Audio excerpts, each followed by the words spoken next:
Bapa di surga, kami bersyukur untuk hadirat-Mu yang memberkati kami.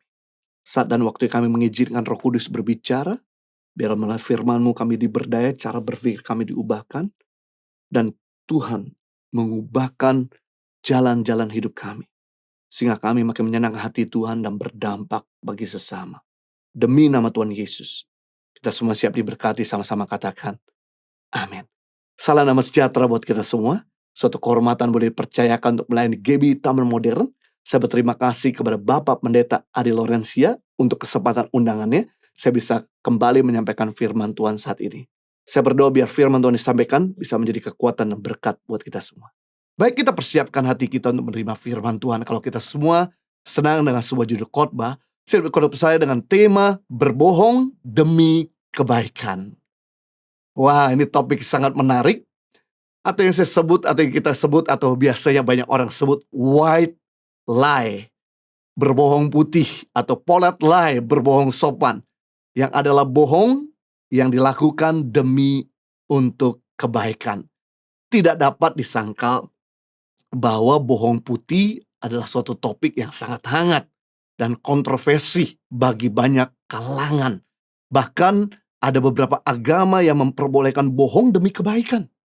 Bohong putih adalah suatu tindakan komunikasi yang dengan sengaja menyembunyikan sebagian atau seluruh kebenaran dengan motivasi untuk kenyamanan diri sendiri, menghindari diri dari dipermalukan, atau membawa keuntungan bagi dirinya maupun bagi orang lain. Masalahnya, tidak ada yang suka dengan namanya dibohongin. Orang pasti akan kecewa jika dia tahu kita membohongi dia. Sebagai contoh praktek-praktek bohong putih. Yang pertama tentang barang atau harga barang. Seringkali pedagang berkata, tidak dapat Bu, modalnya saja tidak cukup. Padahal harga yang ditawarkan masih jauh di atas harga modal. Ada juga yang berkata, aduh, dengan harga jual ini saya sudah rugi. Sebenarnya penjual tetap mendapatkan keuntungan dari penjualan tersebut. Tidak jarang juga pembeli berkata kepada pedagang, harga di toko itu jauh lebih murah daripada harga toko Anda. Padahal pembeli belum tentu cek dengan tempat lain. Mereka bohong supaya demi keuntungan pribadinya. Contoh praktek bohong putih berikutnya tentang mutu. Setiap pedagang pasti ingin dagangannya laku. Sehingga tidak jarang di antara mereka mengklaim keunggulan mutu produknya tanpa didasari dengan penelitian yang ilmiah ataupun objektif. Slogan-slogan seperti baterai paling tahan lama di seluruh dunia, atau minuman nomor 1 di Indonesia, atau toko paling murah di seluruh kota, sangat sering kita temukan slogan tersebut di mana-mana. Bahkan juga contoh-contoh bohong putih tentang hubungan, kasus perselingkuhan. Ada sebagian orang berpendapat, sebisa mungkin jangan ngaku kalau kamu tuh pernah berselingkuh dengan pasanganmu. Atau kalau terpaksa, kamu jangan ceritakan semuanya secara lengkap. Karena pengakuan atau cerita yang lengkap hanya akan menambahkan penderitaan pada pasanganmu yang mendengar. Justru dosa kebohongan yang kita sembunyikan akan seperti bom waktu yang membuat keadaan menjadi lebih berantakan dan sulit untuk dipulihkan. Contoh berikutnya bohong putih tentang kebenaran atau informasi yang diputarbalikkan. Pasien kanker paru-paru stadium terakhir diberitahu bahwa dia hanya cuma sakit paru-paru biasa dengan tujuan supaya dia tidak jadi depresi. Ada juga nenek tua yang baru kehilangan cucu kesayangannya karena kecelakaan mobil, diberitahu bahwa cucu tersebut sedang belajar di luar negeri supaya sang nenek jangan depresi. Ada juga anak hasil adopsi diberitahu bahwa dia sungguh-sungguh anak kandung agar dia tidak merasa minder. Ada juga suara teman yang sumbang dikatakan merdu hanya untuk menyenangkan hatinya. Semua ini ada praktek-praktek bohong putih atau bohong yang sopan. Dan semua ini tidak berkenan di hadapan Tuhan. Dan kalau diketahui sama orang tersebut pasti mereka jadi kecewa. Nah, kita akan belajar mengenai pengertian bohong putih atau bohong demi kebaikan. Yang pertama, semua bentuk kebohongan maupun bohong putih bukan berasal dari Tuhan. Matius 5 ayat 37. Jika iya, hendaklah kamu katakan ya. Jika tidak, hendaklah kamu katakan tidak. Apa yang lebih daripada itu berasal dari si jahat. Firman Tuhan berkata kalau bicara tidak perlu ditambah-tambahkan, karena lebih daripada itu adalah dosa. Firman Tuhan sedang katakan kalau bicara tidak perlu direkayasa, karena lebih daripada itu berasal dari si iblis, si penipu. Iblis adalah bapa segala pendusta. Iblis adalah penipu yang ulung, yang menipu Adam dan Hawa dengan berkata bahwa pohon pengetahuan yang baik dan jahat, kalau kau makan, maka kamu akan menjadi seperti Allah. Malah, kenyataan ketika manusia makan buah pohon pengetahuan yang baik jahat bukan menjadi seperti Allah, malah jatuh dalam dosa dan makin tidak mirip dengan Tuhan. Pada kenyataan, ketika kita berdusta, kita sedang melakukan kehendak iblis, bukan kehendak Tuhan. Ketika kita berdusta, kita semakin mirip dengan bapa segala pendusta. Tetapi ketika kita jujur, kita akan mirip seperti Tuhan. Karena Tuhan tidak pernah berdusta. Tuhan tidak pernah bisa bohong. Dia adalah Tuhan yang tepat janji. Jadi, barang siapa hidup dalam Tuhan, seharusnya tidak bisa berbohong. Kalau begitu, ketika kita berbohong, kita sedang hidup di luar Tuhan. Mungkin orang lain Anda bisa bohongi, tetapi Tuhan tidak bisa kita bohongi. Ingat, setiap dosa ada konsekuensinya. Memang setiap kebenaran ada upahnya, ada rewardnya, tapi setiap dosa ada ganjarannya. Ada konsekuensinya. Matius pasal 6 ayat 33, tetapi carilah dahulu kerajaan Allah dan kebenarannya, maka semuanya itu akan ditambahkan. Saat kita mengatakan kebenaran, maka Tuhan akan menambahkan yang baik dalam hidup kita. Tetapi saat kita mengatakan dusta, maka semua yang kita miliki akan dikurangi. Jadi kalau Anda melihat hidup orang lain makin diberkati, makin mengalami promosi, makin mengalami bahkan keharmonisan rumah tangga, karena mereka melakukan atau mengatakan kebenaran. Tapi kalau kita melihat ada orang yang rumah tangga gagal, sekalipun dia sudah menikah berkali-kali, ada orang yang bisnisnya gagal, tidak pernah berhasil, ada orang yang pelayanannya pun tidak pernah berbuah, pasti orang itu selalu mengatakan yang tidak jujur. Orang jujur akan menuai kepercayaan, sedangkan pembohong akan menuai ketidakpercayaan. Orang jujur selalu dikejar-kejar, dicari orang, diinginkan orang. Sedangkan pembohong dihindari orang. Saya punya ayah kerja sebagai finance di sebuah perusahaan sejak dia lulus kuliah. Bahkan sampai dia pensiun. Banyak perusahaan dari Australia dan Indonesia yang meminta beliau kerja di perusahaannya. Karena dia terkenal dengan kejujurannya. Kalau Anda di masa pensiun masih dicari orang, berarti Anda adalah orang yang jujur. Karena orang yang jujur selalu dicari-cari orang. Dinantikan banyak perusahaan, dikejar banyak orang-orang untuk bekerja di perusahaannya. Untuk bisa dipercayakan pada posisi-posisi yang penting. Sedangkan pembohong tidak akan pernah dipercayakan orang-orang. Dahulu kala, hiduplah seorang remaja yang nakal dan usil. Suatu sore ketika sedang sendirian, sang remaja tersebut berpikir bagaimana bisa menyusahkan orang-orang yang sedang beristirahat di malam hari. Dia pun keluar dari rumah, melalui jalan yang sepi, dia berteriak, "Tolong! Tolong! Ada harimau menerkam saya!" Mendengar teriakan remaja tadi, semua orang di kampung tersebut lari keluar dari rumah dengan membawa senjata di tangannya. Melihat semua orang tersebut keluar, sang remaja malah tertawa terbahak-bahak dan berkata kepada orang itu, "Akulah harimaunya." Mendengar itu, semua penduduk kampung menjadi kecewa dan kembali ke rumah masing-masing. Merasa apa yang dilakukan tersebut cukup menyenangkan dirinya, sang remaja tersebut jadi mengulangi perbuatannya lagi. Sampai beberapa kali selalu hasil mengecohkan penduduk kampung itu.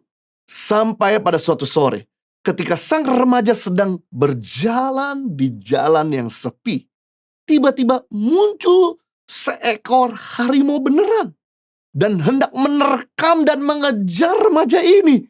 Melihat harimau tersebut, sang remaja tersebut berteriak dan minta tolong. Tolong, tolong. Dia ketakutan, berseru dengan keras, tolong, tolong. Ada harimau mengejar aku. Namun ketika penduduk mendengar suara yang sangat mereka kenal, maka mereka berpikir paling-paling si anak kurang ajar itu sedang mempermainkan kami lagi. Singkat cerita, sang remaja akhirnya mati diterkam oleh harimau yang ganas. Karena tidak ada seorang pun yang keluar untuk menyelamatkan anak itu. Dari kisah ini sedang mengajarkan untuk jangan suka berbohong. Karena selain membuat orang jadi kecewa, ketika Anda susah, Anda tidak akan ditolong oleh orang lain. Firman Tuhan berkata dalam 1 Petrus 3 ayat 10, siapa yang mau mencintai hidup dan mau melihat hari-hari baik, ia harus menjaga lidahnya terhadap yang jahat dan bibirnya terhadap ucapan-ucapan yang menipu. Jadi kalau kita mau menikmati hidup, bisa bahagia, Anda harus jujur dan mampu menjaga mulut dusta, penipuan, dan suka berbohong. Yang kedua, pengertian mengenai bohong putih. Kebohongan akan selalu diikuti oleh kebohongan-kebohongan lain yang lebih besar. Bohong putih yang sudah terbiasa kita lakukan akan berkembang menjadi bohong hitam. Apa yang Anda toleransikan suatu kali akan menguasai Anda. Apa yang Anda biarkan suatu kali akan menjajah Anda. Kalau Anda mentoleransikan dusta, Anda akan jadi tukang tipu. Hampir setiap orang pernah berbohong. Karena orang berpandangan bohong bukan dosa yang besar, dosa yang kecil. Tapi Anda harus tahu bahwa dosa berbohong sama dengan dosa-dosa lainnya. Bahkan pembohong adalah salah satu dosa yang paling Tuhan benci. Firman Tuhan dalam Amsal pasal 6 ayat 16-19. 6 perkara yang paling dibenci oleh Tuhan. Bahkan ada 7 perkara yang menjadi kekejian bagi hatinya. Pertama, mata sombong. Kedua, lidah dusta. Ketiga, tangan yang menumpahkan darah orang yang tidak bersalah. Keempat, hati yang membuat rencana-rencana yang jahat. Kelima, kaki yang segera lari menuju kejahatan. Keenam, seorang saksi dusta yang menyembur-jembur kebohongan. 7, yang menimbulkan pertengkaran saudara. Ternyata dari 7 dosa yang paling dibenci oleh Tuhan atau menjadi kekejian bagi Tuhan, ada 2 di antaranya, yaitu lidah dusta, bohong yang jahat, bohong lucu, bohong darurat, bohong putih, dan yang kedua, saksi dusta yang menyembur-jembur kebohongan. Yang mengerikan, bukan cuma Tuhan benci kepada si pembohong, si pendusta ini, tapi mereka yang suka berbohong tidak akan mendapatkan tempat dalam kerajaan Allah. Di buku terakhir Alkitab kita, kitab Wahyu pasal 21 ayat 27. Tetapi tidak akan masuk ke dalamnya, yaitu Yerusalem baru atau surga, sesuatu yang najis, atau orang yang melakukan kejahatan, atau dusta. Tetapi hanya mereka yang namanya tertulis dalam kitab kehidupan anak domba. Perhatikan, berkali-kali firman Tuhan mengatakan, bahkan di kitab Galatia, dan bahkan di kitab terakhir, bahwa pendusta tidak punya tempat dalam kerajaan Tuhan. Kenapa dosa berbohong dibenci oleh Tuhan? Karena berbohong punya efek domino, menjadikan kita terbiasa untuk bohong. Ilmu psikologis mengajarkan ketika kita melakukan hal yang sama selama 21 hari, maka hal itu akan jadi habit. Jadi kalau Anda melakukan kebohongan selama 21 kali, maka itu akan menjadi gaya hidupmu. Dan kalau bohong sudah jadi habit, maka hati nurani Anda sudah menjadi tumpul. Jika Anda berbohong, Anda tidak rasa bersalah. Anda tidak lagi rasa tertuduh. Seperti kasus Ananias dan Safira dalam Kisah Rasul pasal 5 ayat 1-11, bahwa suami istri ini seringkali berbohong. Sehingga ketika mereka memberikan persembahan untuk Tuhan, dia berani bohong kepada Tuhan di hadapan para rasul. Bahwa persembahan yang dia berikan adalah seluruh dari hasil penjualan rumahnya. Padahal yang dilakukan dia memberikan separuh atau sebagian dari penjualan rumahnya. Sebetulnya tidak ada masalah dengan namanya pemberian mau sepenuhnya, separuh atau sebagian. Tapi dia akuinya bahwa dia memberi seluruh dari hasil penjualannya untuk Tuhan. Hal inilah yang membuat Tuhan akhirnya benci karena sudah menumpuk dosa berbohong Ananias dan Safira. Langsung konsekuensinya nyawanya melayang. Dan saat itu juga mereka mati satu demi satu. Bohong kalau sudah jadi habit, bukan hanya manusia dibohongi, ternyata Tuhan pun bisa dibohongi. Sungguh mengerikan. Gak ada rasa takut akan Tuhan. Dan kalau sudah suka bohong atau bohong jadi habit, maka sifat buruk ini akan menular kepada orang di sekelilingnya. Akan menular kepada anak-anak dan orang-orang yang dipimpin. Karena anak atau orang yang dipimpin akan melakukan yang bukan kita ajarkan, tetapi apa yang kita perbuat. Orang mudah melupakan apa yang kita katakan, tetapi orang tidak akan pernah melupakan apa yang kita buat. Sebagai contoh, di dalam Alkitab, ketika Abraham melakukan bohong putih satu kali, saat Abraham ditanya oleh Raja Abimelek di Gerar, di daerah Filistin, siapakah perempuan yang ada bersamamu? Jawab Abraham, dia adalah adik saya. Walaupun sebenarnya memang Sarah adalah adik tiri Abraham. Satu ayah tetapi berlainan ibu. Itu ada dalam firman Tuhan Kejadian 20 ayat 12. Di mana Abraham bersama Sarah itu satu ayah berbeda ibu. Tapi Abraham tidak mengakui bahwa Sarah adalah istrinya juga. Maka sifat suka bohong ini ditiru oleh anak Ishak. Ketika Ishak bertemu dengan Raja Abimelek di Gerar di tanah Filistin, raja yang sama, Ishak juga ditanya sama Abimelek, siapa wanita yang ada di sampingmu? Ishak kemudian mengatakan bahwa dia ada adik saya. Wow, karena Abraham menabur dusta kepada Raja Abimelek, Ishak pun menabur dusta kepada Raja Abimelek. Maka ketika Ishak punya Yakub, punya anak, Yakub jadi tukang tipu. Mengerikan, sangat-sangat mengenaskan. Padahal mereka hidup di dalam Tuhan, tapi mereka masih berdusta. Dan dusta itu ternyata menular kepada keturunannya. Jadi dosa berbohong ini bukan cuma berkembang di dalam diri kita, tapi bisa menular kepada orang sekeliling kita. Sama halnya dengan kebaikan bisa menular, dusta pun bisa menular kemana-mana. Kalau cerita Pinocchio benar-benar terjadi pada hidup manusia, pasti hal ini akan mengurangi manusia untuk berbohong. Ada masih ingat cerita tentang Pinocchio? Sebuah boneka kayu yang kemudian menjadi hidup. Tokoh yang berasal dari cerita Italia yang sempat dibuat Walt Disney ke dalam film kartun klasik. Pinocchio menjadi sangat terkenal dengan hidung yang makin memanjang ketika dia bohong. Semakin Pinocchio berbohong, semakin hidungnya tambah panjang. Hal ini membuat Pinocchio mendisiplin dirinya untuk belajar tidak berbohong. Puji Tuhan, Tuhan menciptakan kita bukan seperti Pinocchio. Kalau Tuhan menciptakan kita seperti Pinocchio, maka pasti akan ketahuan. Semakin kita sering bohong, hidung kita makin panjang. Jadi kita gak bisa bohong.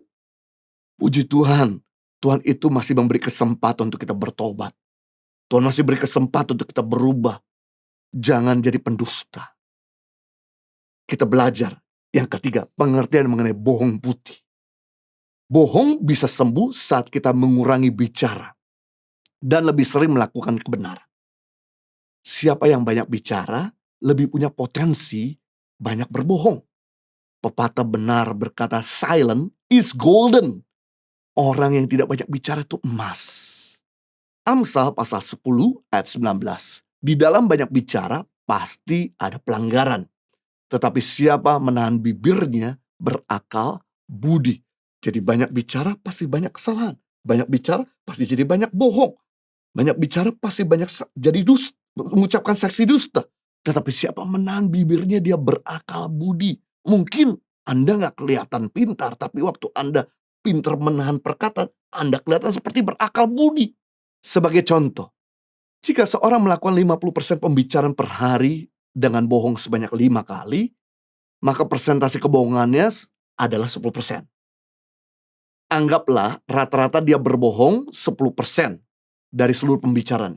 Seandainya orang tersebut mengurangi pembicaraan menjadi 10 kali pembicaraan saja per hari, maka dia akan berbohong sebanyak 1 kali saja. Jika dia ingin berhenti dari bohong, maka dia hanya boleh melakukan pembicaraan sebanyak 5 kali per hari. Wow! Memungkinkan saudara tertawa dengan skenario ini, namun ini dikatakan oleh firman Tuhan, bahwa di dalam banyak bicara, banyak pelanggaran. Sedikit berbicara, sedikit pelanggaran. Semakin Anda banyak bicara, semakin jarang Anda buat kesalahan yang besar. Semakin sedikit Anda berbicara, semakin sedikit perkataan yang Anda sesali. Semakin sedikit Anda berbicara, semakin sedikit janji yang Anda dapat penuhi. Ringan hidup ini. Bukan berarti Anda diam-diam tidak buat apa-apa, tapi Anda lebih banyak mendengar, melakukan kebenaran daripada berbicara. Makanya Tuhan kasih kita 1 mulut, 2 telinga, 2 mata, 2 tangan, dan 2 kaki. Berarti Tuhan mau untuk kita lebih banyak mendengar, lebih banyak melihat, lebih banyak melakukan daripada berbicara. Sungguh ironis. Kita lebih banyak bicara daripada lebih banyak berbuat kebenaran. Makanya no wonder kita banyak dustanya daripada melakukan kebenaran. Your input determine your output. Input negatif, maka akan menentukan output negatif. Input positif akan menentukan output yang positif. Karena apa yang masuk akan menentukan apa yang keluar. Mari kita lebih banyak mendengar firman. Supaya outputmu firman Tuhan. Kenapa kita tidak bisa jujur? Karena kita gak banyak membaca firman, merenung firman, mendengar firman, mempelajari firman. Kita lebih banyak ngomong. Orang yang suka bohong, karena inputnya bukan firman Tuhan. Inputnya selalu adalah hal-hal yang salah. Inputnya adalah hal-hal yang dusta. Inputnya adalah hal-hal negatif. Mari kita belajar untuk banyak sekali merenungkan firman Tuhan. Supaya di brainwash semua pikiran dan hati negatif, maka yang keluar ada perkataan yang positif. Mari kita juga belajar untuk dikelilingi sama orang-orang positif. Supaya ketika Anda salah, mereka beritahu. Mungkin Anda kenapa sering kali bohong? Karena gak ada orang yang beritahu. Atau mungkin ada orang beritahu Anda, tapi Anda gak mau untuk berubah. Gak mau menerima masukan. Anda merasa bahwa perkataan temanmu itu ada perkataan yang tidak benar. Ini sungguh mengerikan. Kalau Anda sakit, Anda gak tahu Anda sakit. Ini sungguh mengerikan dan membahayakan. Membawa Anda kepada maut. Sama, kalau Anda tahu bahwa Anda suka bohong, tapi Anda gak sadar bahwa Anda suka bohong, ini sangat berbahaya. Saya bersyukur saya punya istri yang selalu jadi cermin dalam hidup saya. Yang selalu menjadi input bagi saya. Karena cermin gak mungkin bohong, dia akan segera merefleksikan ada kekurangan yang terlihat di dalam diri kita. Kalau ada sesuatu mulai menyimpang dalam diri saya, dia selalu langsung beritahu. Sebelum orang lain beritahu, dia beritahu. Suatu ketika saya ajak istri saya untuk pergi ke tempat di mana saya berbicara salah satu gereja besar. Pulang gereja, banyak orang datang saya berkata, terima kasih. Khotbahmu menginspirasi, memberkati. Khotbahmu juga sangat menarik. Jika ada yang berkata khotbahmu lucu, nggak bikin orang ngantuk. Tetapi begitu kami sampai di mobil, langsung istri saya berkata, khotbahmu hari ini tidak bagus sama sekali. Karena kamu ngomong lebih banyak curhat daripada firman Tuhan, dan kamu banyak acting yang membuat orang gak lagi perhatikan firman, tapi perhatikan diri kamu. Wah, itu seperti teguran yang menginsyafkan saya, supaya saya tidak lakukan lagi. Bagaimana mungkin di depan mata banyak orang, mereka gak pernah tahu motif hati saya. Tapi istri saya tahu motif hati saya. Saya langsung ambil masukan ini dan melakukan perubahan. Dan saya memperbaiki di kemudian hari sampai hari ini. Saya bersyukur bahwa istri saya bisa jadi cermin untuk saya bisa menjadi orang yang lebih baik. Bayangkan, kalau saya tidak mau diperhatikan oleh cermin, kalau saya tidak mau melihat cermin, maka yang terjadi, saya akan dipermalukan di depan banyak orang. Tapi karena saya mau ditegur, dikoreksi oleh cermin, maka saya dipuji oleh banyak orang. Kalau Anda nggak mau ditegur secara pribadi, maka Anda akan dipermalukan di depan umum. Tapi kalau Anda mau ditegur secara pribadi, maka Anda akan dipuji di depan umum. Jadi itu sebaik kelilingi dirimu dengan orang-orang yang bisa kasih koreksi, bisa ingatkan Anda. Sehingga ini akan mengeliminasi Anda jadi pembohong. Dan membuat Anda menjadi orang yang jujur. Dan orang yang jujur dicinta Tuhan. Orang yang jujur adalah sahabatnya Tuhan. Dan orang yang jujur menjadi kesukaan bagi banyak orang. Dan orang yang jujur akan menuai kepercayaan. Jadi kita belajar hari ini pengertian mengenai bohong putih atau bohong demi kebaikan. Yang pertama, semua bentuk kebohongan maupun bohong putih bukan berasal dari Tuhan tapi dari iblis. Yang kedua, kebohongan akan diikuti oleh kebohongan-kebohongan lain yang lebih besar. Satu kali Anda berbohong, maka akan jadi habit. Bohong putih kalau sering dilakukan jadi bohong hitam. Apa yang Anda toleransikan akan menjajah dan menguasai Anda. Yang ketiga, pengertian mengenai bohong putih. Bohong bisa sembuh ketika kita mengurangi pembicaraan dan lebih sering melakukan kebenaran, mengatakan kebenaran, memuji dan menyembah Tuhan, maka mulut kita akan penuh dengan kata-kata yang berkualitas. Nama Tuhan dipermuliakan, hidup orang dibangun. Mari kita berdoa. Bapa di surga, terima kasih untuk firman-Mu yang telah menginspirasi dan memberkati kami, sehingga akan belajar hari ini tentang bohong demi kebaikan. Ternyata semua ini tidak benar. Semua dusta, semua kebohongan, semua tipu. Itu adalah kekejian di hadapan Tuhan. Sekalipun itu kelihatan baik. Hari ini kami belajar untuk kami mengurangi bicara. Mungkin ketika orang bertanya, kalau kami ngomong bakal bohong, lebih baik kami tahan. Supaya kami gak berbohong. Karena silent is gold. Berdiam itu bijaksana, berakal budi. Tuhan tolong supaya kami bisa mampu menguasai diri kami dalam berkata-kata. Lebih banyak untuk kami mendengar firman, melihat firman, belajar firman, melakukan firman, dan memuji menyembah Tuhan, dan membangun hidup orang. Sehingga akibatnya kami bisa punya habit tidak berbohong. Bisa hidup dalam hidup yang perkataan yang berkualitas. Kami juga belajar ketika kami jujur, ini akan menolong diri kami dan masa depan kami. Karena orang yang suka bohong akan menuai musibah. Orang yang suka bohong justru dia akan menyusahkan dirinya. Tolong dan bantu kami semua. Ampuni kami kalau kami sering berbohong dan melukai banyak orang. Tapi hari ini kami minta Engkau menguduskan mulut, bibir, dan lidah kami dengan kuasa darah Yesus. Sehingga mulai hari ini perkataan yang berkualitas itu saja yang kami katakan. Hidup orang dibangun dan nama Tuhan dipermuliakan. Demi nama Tuhan Yesus. Kita semua sudah diberkati, sama-sama katakan amin.